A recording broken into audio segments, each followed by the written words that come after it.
Olá, mulheres. Capítulo 6 do nosso livro, da nossa aventura real. Pés como os da corça nos lugares altos. Estamos subindo. Capítulo 6. Desvio para o deserto. Depois do encontro com o orgulho, as três continuaram a caminhar. Mas Grande Medrosa cocheava mais dolorosamente e andava mais devagar do que antes. Entretanto, depois que aceitou a assistência das companheiras com a maior boa vontade, gradualmente os efeitos do encontro dissiparam-se e ela começou a fazer maiores progressos. Um dia, de repente, para espanto e consternação da Grande Medrosa, o caminho desviou-se e tomou o rumo do vale. Lá embaixo, ela divisou imensa planície a perder de vista, o que era nada menos, nada mais que um deserto. Extensão interminável de dunas e areia, sem sinal de vegetação. Sem uma só árvore. Os únicos objetos que quebravam a monotonia do deserto eram estranhas pirâmides projetadas como torres acima das dunas, esbranquiçadas pelo tempo e terrivelmente solitárias. Para o horror de Grande Medrosa, suas guias iniciaram a descida. Ela parou de repente e disse: "Não devemos descer. O pastor me chamou para lugares altos. Temos que encontrar algum caminho que nos leve para cima e não para baixo." Mas as companheiras acenaram-lhe que as acompanhasse em direção ao deserto. Grande Medrosa olhou à direita, olhou à esquerda, mas parecia incrível. Não havia mesmo jeito de continuar subindo. O caminho da montanha por onde iam terminava abruptamente num precipício. Os penhascos erguiam-se como torres agudas acima delas, em todas as direções, verticais como paredes, fechando-lhes a passagem. "Eu não posso descer", disse Grande Medrosa, quase paralisada pelo choque e pelo medo. Ele não podia permitir isso. Nunca. Ele me chamou para lugares altos. Tudo isso parece uma terrível contradição do que ele me prometeu. Ela ergueu a voz e clamou em desespero: "Pastor, vem para mim. Ah, pastor, eu preciso de ti. Vem e me ajuda." Num momento, lá estava ele ao lado dela. "Pastor", disse desalentada, "eu não posso entender. As guias que me deste dizem que temos de descer ao deserto, justamente no sentido contrário aos lugares altos. Tu não queres dizer que elas estão certas, não é? Tu não podes ser contraditório. Diz-lhes que não temos que descer e mostra-nos outro caminho. Providencia-nos um caminho, pastor, assim como me prometeste." Ele olhou para ela e respondeu gentilmente: "Este é o caminho, Grande Medrosa. E sim, você terá de descer por ele." "Ah, não", gritou ela. "Tu não queres dizer isso. Disseste-me que se eu confiasse em ti, me levarias aos lugares altos, e este caminho vai justamente em sentido oposto. Isso contradiz tudo o que me prometeste." "Não", respondeu o pastor. "Não é contradição. É somente um adiamento, a fim de que o melhor se torne possível." Grande Medrosa sentiu como se ele a tivesse apunhalado o coração.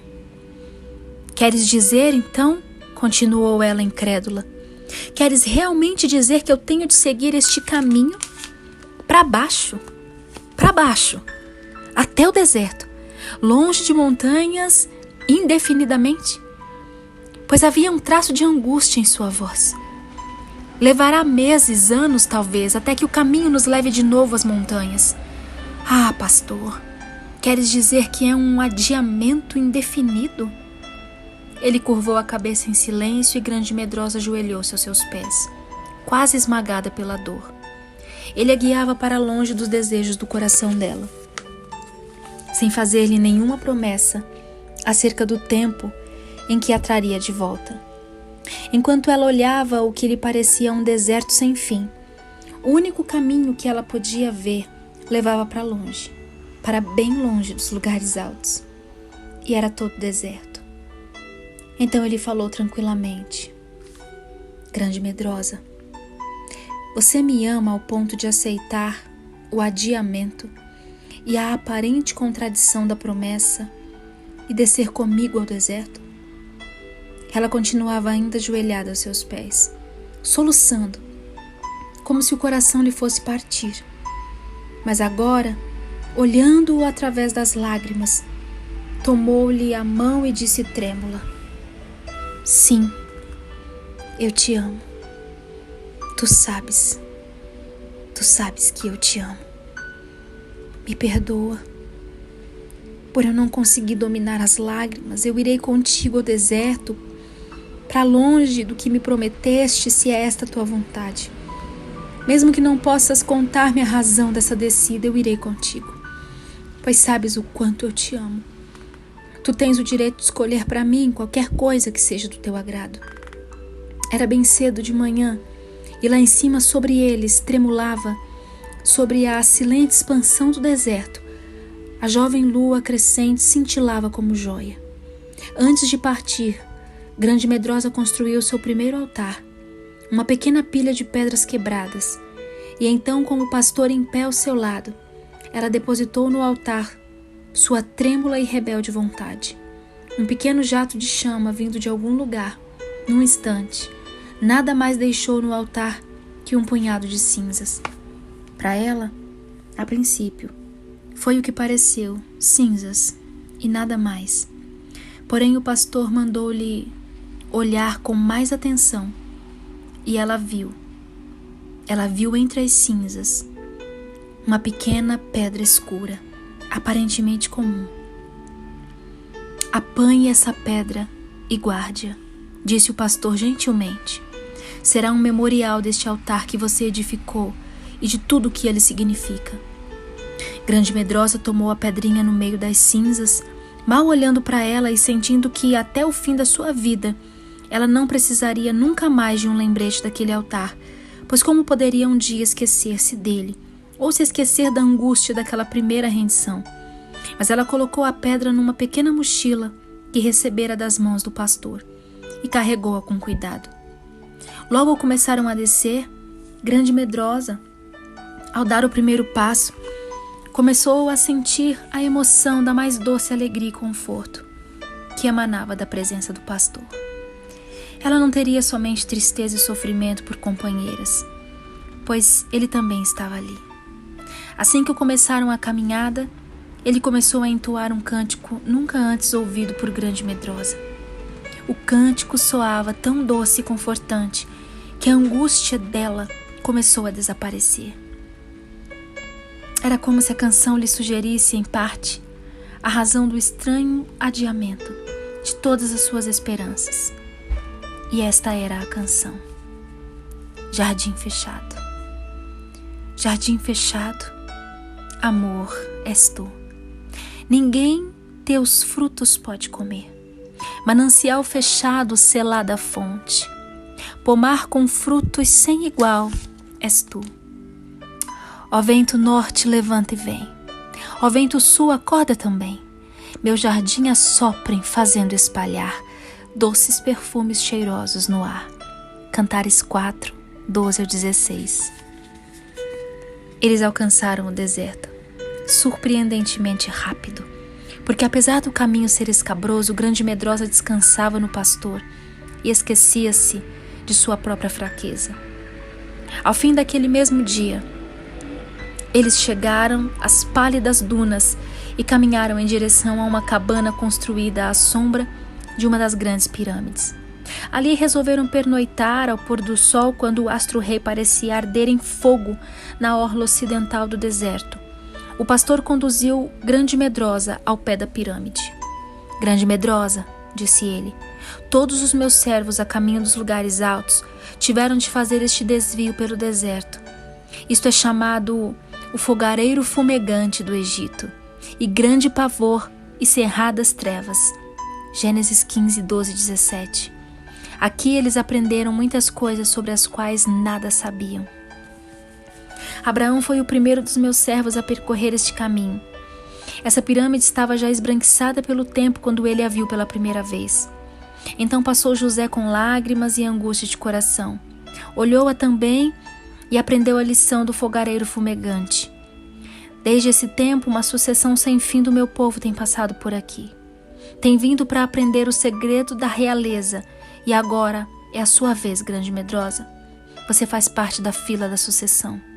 É um grande privilégio, se quiser, pode também aprender a lição do fogareiro fumegante e das cerradas trevas do mesmo modo como fizeram os que por aqui passaram antes e continuaram o seu caminho como príncipes e princesas da linha real. Grande medrosa olhou para a alta pirâmide, agora ensombrada e escura sobre o sol poente. Embora parecesse abandonada no vasto deserto, a pirâmide representava para ela um dos mais majestosos objetos já vistos. Num momento, o deserto se encheu de pessoas, uma procissão sem fim. Lá estava o próprio Abraão e Sara, sua mulher, os primeiros exilados numa terra estranha. Lá ia José, o traído e ferido irmão, vendido como escravo, que ao chorar pela tenda de seu pai, viu somente a alienada pirâmide. Então, um após outro, ela viu grande multidão, tão grande que o homem algum poderia contar, desfilando pelo deserto numa linha que parecia sem fim. O último da fila deu-lhe a mão e assim ela se juntou à corrente que passava. Palavras vieram-lhes aos ouvidos também e ela as entendeu plenamente. Eu sou Deus, o Deus do teu pai. Não temas descer para o Egito, porque lá eu farei de ti uma grande nação. Gênesis 46:3. Depois disso eles voltaram à cabana a fim de passar a noite. Pela manhã o pastor chamou grande medrosa e a levou para fora. Desta vez, ele abriu uma pequena porta na parede da pirâmide e ambos entraram. Havia uma passagem que ia até o centro, de onde uma escada em espiral levava aos andares de cima. Mas o pastor abriu outra porta que saía da sala central no andar térreo. Chegaram a uma sala grande, semelhante a um celeiro. Lá havia montões de grãos em toda a parte, exceto no centro. Ali, no espaço livre, homens debulhavam os diferentes tipos de grãos e depois os trituravam, transformando-os em fino pó. De um lado, mulheres se sentavam no chão, tendo à frente vasilhames de pedra em que trituravam a parte melhor do trigo, transformando-o no mais fino pó possível. Observando-as por um pouco, grande medrosa viu os grãos serem primeiramente feitos em pedaços e depois triturados até o ponto de se transformarem no melhor pão de trigo. Veja, disse o pastor gentilmente, como variam os métodos de moer as diversas variedades de grãos de acordo com seu uso e propósito. E então ele disse, porque o endro não se trilha com instrumento de trilhar, nem sobre os cominhos passa a roda de carro, mas com a vara se sacode o endro e o cominho com vara. Acaso é esmiuçado o cereal? Não. O lavrador nem sempre o está debulhando, nem sempre está fazendo passar por cima dele a roda do seu carro e os seus cavalos. Isaías 28, 27, 28. Enquanto grande medrosa observava as mulheres soverem o pão de milho com suas pesadas pedras, ela notou como era demorado o processo de preparo antes que a farinha fina e branca pudesse ser usada. Então ela ouviu o pastor dizer, eu trago meu povo para o Egito para que eles também possam ser trilhados e moídos com mais fino pó e possam tornar-se fubá de pão para uso dos outros. Mas lembre-se, embora o fubá de pão seja trilhado, ninguém o trilha para sempre. Só até que o grão moído e quebrado esteja pronto para seu mais elevado uso. Isso também procede do Senhor dos Exércitos. Ele é maravilhoso em conselho e grande em sabedoria. Mais tarde o pastor levou-a de volta à sala central e subiram a escada para a escuridão do alto. No pavimento seguinte entraram num quartinho menor em cujo centro havia uma grande roda achatada como uma mesa. Ao lado dela estava o oleiro trabalhando. Ao girar a roda, ele transformava o barro em muitos objetos diferentes. O material cortado e moldado tomava a forma requerida, mas o barro sempre permanecia sobre a roda, submetendo-se ao toque das mãos do oleiro, intensamente sem resistência. Enquanto observavam, o pastor disse: no Egito, também eu modelo meus mais famosos e belos vasos e produzo instrumentos para meu trabalho, segundo meu bem parecer. Jeremias 18. Depois sorriu e acrescentou: não posso eu fazer com você como este oleiro? Eis que como barro na mão do oleiro, assim são vocês nas minhas mãos. Por último, ele a levou ao andar superior. Lá encontraram uma sala com um fogareiro onde o ouro era derretido e refinado de toda a sua impureza. Também no fogareiro havia rústicos pedaços de pedra e rocha que continham cristais. Essas pedras eram colocadas no forno bem aquecido e ali deixadas por algum tempo. Ao serem retiradas, creiam, haviam sido transformadas em ricas joias, cintilantes, como se tivessem recebido fogo no profundo dos seus corações. Enquanto grande e medrosa permanecia ao lado do pastor, olhando extasiada para o fogo, ele disse a coisa mais linda de todas: ah, tu aflita, arrojada, com a tormenta e desconsolada, eis que eu assentarei as tuas pedras com argamassa colorida e te fundarei sobre safiras. Farei os seus baluartes de rubis, as tuas portas de carbúnculos e toda a tua muralha de pedras preciosas. Isaías 54. Depois acrescentou: minhas mais raras e escolhidas joias e o meu mais fino ouro são aqueles que foram refinados na fornalha do Egito. E ele cantou uma estrofe de uma pequena canção que dizia: as mãos porei sobre teu coração, e toda a impureza levada será. Em minha fornalha te refinarei. Transpassadas as mãos, na cruz te salvei. Eles permaneceram na cabana do deserto alguns dias, e grande e medrosa aprendeu muitas coisas as quais nunca antes ouvira. Uma coisa, especialmente, causou-lhe profunda impressão. Em todo aquele grande deserto não descia nada verde, nenhuma árvore ou flor, nenhuma planta, a não ser alguns cactos esparsos. Na última manhã, ela andava perto das tendas e cabanas dos habitantes do deserto, quando num canto solitário atrás de um muro, encontrou linda flor amarela, cor de ouro, desabrochando inteiramente sozinha. Percebeu um velho tubo ligado a um tanque de água, de cujo tubo, através de pequeno orifício, caía de quando em quando uma gota d'água. No lugar em que a gotícula caía uma a uma, brotou a linda flor dourada.